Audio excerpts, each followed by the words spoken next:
Greetings, gaming citizens. Mike here, and welcome to the end of yet another fantastic year in the games industry.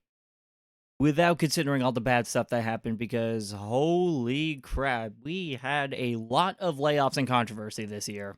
But regardless, the Game Awards is here, so that means all those executives that made those poor financial decisions are going to get trophies for the stuff that they didn't even remotely work on. I'm a little pessimistic, but you have to admit there were some pretty good games this year. And you know what? I'm not going to pretend like everything was bad this year. We had some fantastic stuff come out. And the Game Awards is the perfect time to really reflect on the year in video games and what really came out from all corners of the industry. So that's what this video is going to be. Yet another predictions video of what I think will be the nominees list based on data from Metacritic, OpenCritic, and social media sentiment from people, as well as controversy. So, without further ado, we're going to get right into it, and make sure you stay until the end so you'll find out who I think will get nominated for Game of the Year. I will have chapters to all the categories in the description down below, so if there's like a specific category you want to hear my thoughts on, you can click on that right away. And I will also bring up any other honorable mentions and side notes if needed. But again, let's get right into it. So starting off, we've got the most anticipated game.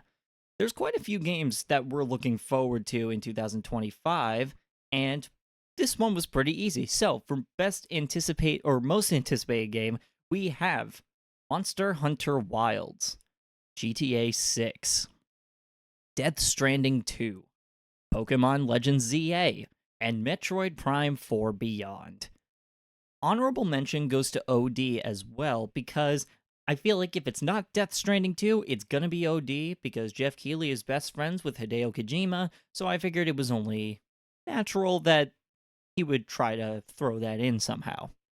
Next, we have Best Adaptation, and sadly, Peak, aka Sonic 3, the movie, will not be in the running because it comes out in December. But what we do have is the following: the Fallout TV series, Arcane Season 2, Knuckles TV show, the Borderlands movie, and Tomb Raider: The Legend of Lara Croft. There is a little asterisk next to Arcane, though, because while Season 2's first few episodes come out in, I believe, just a week from the day I'm recording this, Parts 2 and 3 release after what is assumed to be the cutoff date, which is November 15th. So I don't know if that'll make or break whether or not Arcane gets the nomination this year or next year, but I'm throwing it in there anyway. Next, we have the Best Debut Indie. So these are indie games that are being released from first-time studios. This is their first foray into video games. We have Balatro, Penny's Big Breakaway, Little Kitty, Big City, Animal Well, and 1000X Resist. Little side note on Penny's Big Breakaway. So this is technically the debut for the studio Evening Star. However, Christian Whitehead also worked on this game, and he already has a few projects under his belt, including most notably Sonic Mania, so I don't know if that'll affect its chances of eligibility, but for now, I'm going to put it under Best Debut Indie. Next, we have Best Multiplayer. So, this is pretty plain and simple. Best multiplayer games. It could be ongoing games. It could be multiplayer games that came out this year. Spoiler alert, Concord will not be on this list. What I do have is Valorant, Helldivers 2, Destiny 2, The Final Shape, Counter-Strike 2, and Call of Duty Black Ops 6. Getting into the more casual type of games, we've got the sports and racing genre. So, what I have written down for that one is Topspin 2K25, EA Sports College Football 25, F1 24, WWE 2K24, and MLB The Show 24. Now things get a little more interesting going into Best Simulation or Strategy Game. We have Balatro, Unicorn Overlord, SteamWorld Heist 2, Frostpunk 2, and Satisfactory. Now, I do put Satisfactory here, and I know that I'm going to get some, comments about that. Yes, I know that it was an early access game for the longest time, but it did just hit the 1.0 release this year, which I believe makes it eligible as a full product, because the full 1.0, that's just the complete game, is out of early access and is now completely out there. So I believe that makes Satisfactory eligible.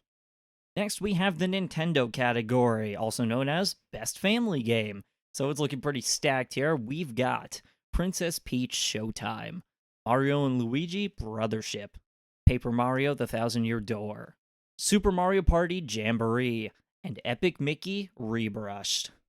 Getting into some more intense gameplay, we've got the Best Fighting Game. Things are looking a little interesting for this one. I have written down Tekken 8, Multiverses, which I'll get to that in a moment, Under Night in Birth to Sis Celeste, I think that's how you pronounce that, Dragon Ball Sparking Zero, and Rivals of Aether 2. So I put Multiverses here because they relaunched it this year. So, like, for those not in the loop, Multiverses came out, I think, 1 or 2 years ago, for Best Fighting Game, and it was, like, nominated for Best Fighting Game. Then they took the game down because it sucked, and spent, like, a year reworking it, and then they re-released it this year, and as far as I'm concerned now, it's also dead right now. I'll put Steam chart statistics on screen. But yeah, that's kind of why I have it here. I am not expecting it to get any attention whatsoever. But next, we've got probably one of the most competitive categories at the Game Awards this year. We have the Best Role-Playing Game. Now, you know, RPGs, specifically JRPGs, are my bread and butter, so this category is looking pretty stacked. We've got Persona 3 Reload, Like a Dragon Infinite Wealth, Final Fantasy VII Rebirth, Dragon Age The Veilguard, and Metaphor Refantasio. It's really hard to go wrong with that category. I couldn't even pick which one's going to win. I think they all have a fair shot. Going over to Best Action Adventure Game, this one was kind of all over the place because there are some games that are, like, you would think they're RPGs, but they're classified as action adventures, so make of this one what you will. The ones I have for action adventure game are Astrobot, The Legend of Zelda Echoes of Wisdom, Black Myth Wukong, Stellar Blade, and Prince of Persia: The Lost Crown. Next, we have just Best Action Game. So, we've got Helldivers 2, Warhammer 40k Space Marine 2, Until Dawn, Silent Hill 2, and Call of Duty Black Ops 6. Getting into the VR AR, when I was doing research for this category, I was surprised by how many titles came out on VR platforms this year. There's some decent contenders here, so the ones that I have written down are Asgard's Wrath 2, Batman Arkham Shadow, Skydance's Behemoth, Arcan Age, and Demeter, or Demeter, however you pronounce that. Next, we've got Innovation and Accessibility, which is one that I always find interesting when I'm researching these predictions videos.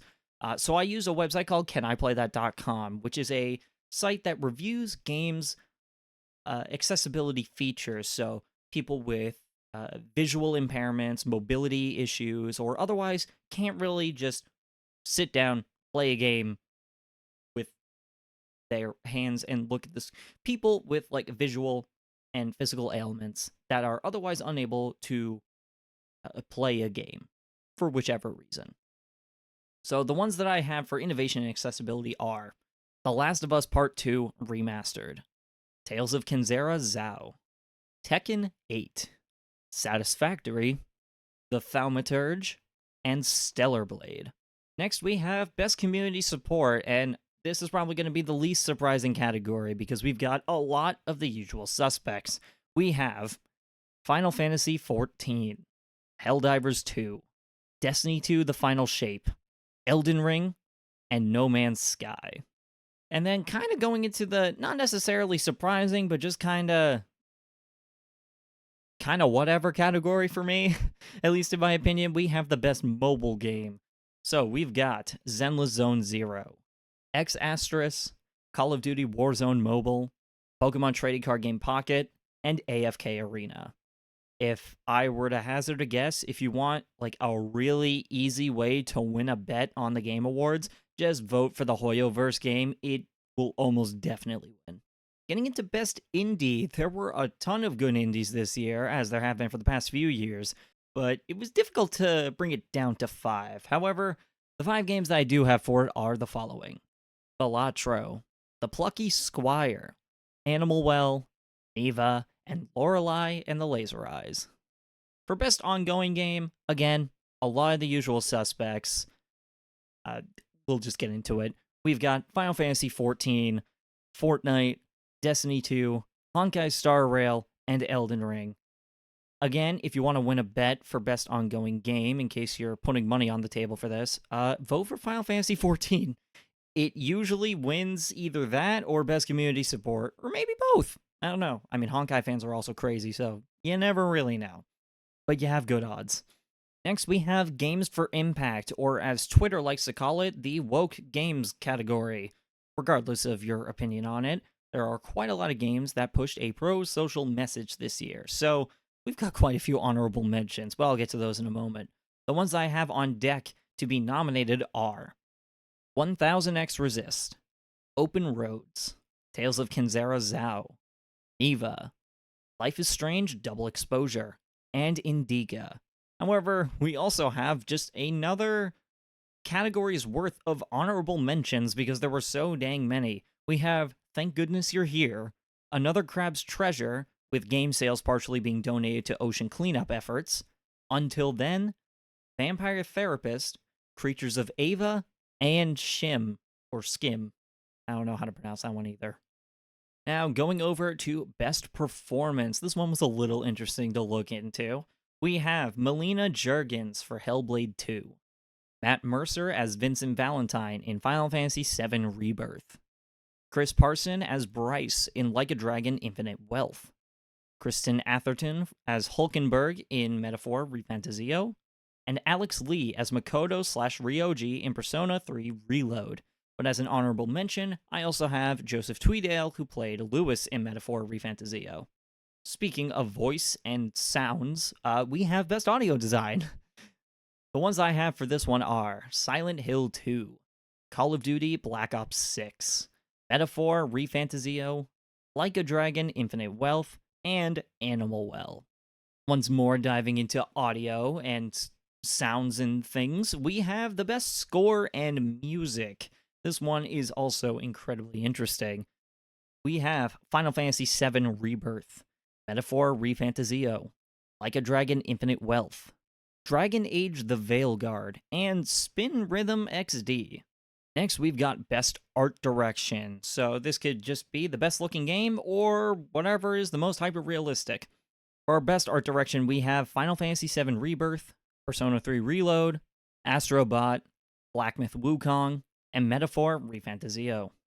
For Best Narrative, so the best story, we have Final Fantasy VII Rebirth, Like a Dragon Infinite Wealth, Elden Ring Shadow of the Erd Tree, Metaphor Refantasio, and Hellblade 2 Senua's Saga.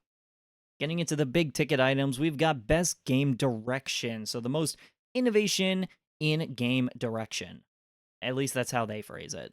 We have Final Fantasy VII Rebirth, Black Myth Wukong, Animal Well, Metaphor Refantasio, and Like a Dragon Infinite Wealth. And now, before I get to my 6 nominees for Game of the Year, just want to throw in a couple of honorable mentions, including some games I played this year that I think are very much worth looking into if you haven't already. We've got Balatro and Animal Well being the huge indie hits of this year, as well as Astrobot, because you don't just get a 94 on Metacritic from doing nothing. Astrobot looked phenomenal. It made me wish I had a PS5 so I could play the damn thing. And then also, 1000X Resist I want to give a shout out to, because even though I'm close to the end of the game and haven't quite finished it, the narrative is incredibly emotional. There were some times where it really cut deep for me. It was a very intense story. I highly recommend that game if you haven't played it already. But the games I think are going to get nominated for Game of the Year are as follows: Final Fantasy VII Rebirth, Like a Dragon Infinite Wealth, Black Myth Wukong, Metaphor Refantasio, Silent Hill 2, and Dragon Age Veilguard. It's going to be very interesting. There were a lot of excellent games that came out this year. A lot of people saying, this is peak, this is peak. I mean, 2024 has just been a fantastic year for video games, and I can't wait to see which games get which awards, which games get nominated, and which games get slept on by the jury, because it's all game journalists. But it's always worth mentioning in these kinds of videos that the real game of the year is whichever yours is personally. Whether it's one of the 6 that I think will get the nomination, whether it's whichever games actually do get nominated, or if you played something that wasn't even mentioned, like 1000 X Resist. You know, any game can be your game of the year, so definitely keep that in mind. And that's about all I've got in terms of predictions, other than Jeff Keighley saying fellow Canadian at least 2 times, so again, another easy bet. But anyway, that's going to be it from me. I can't wait for the Game Awards, and it's going to be exciting. So stay vibing and thriving, everyone. I will see you in the next one.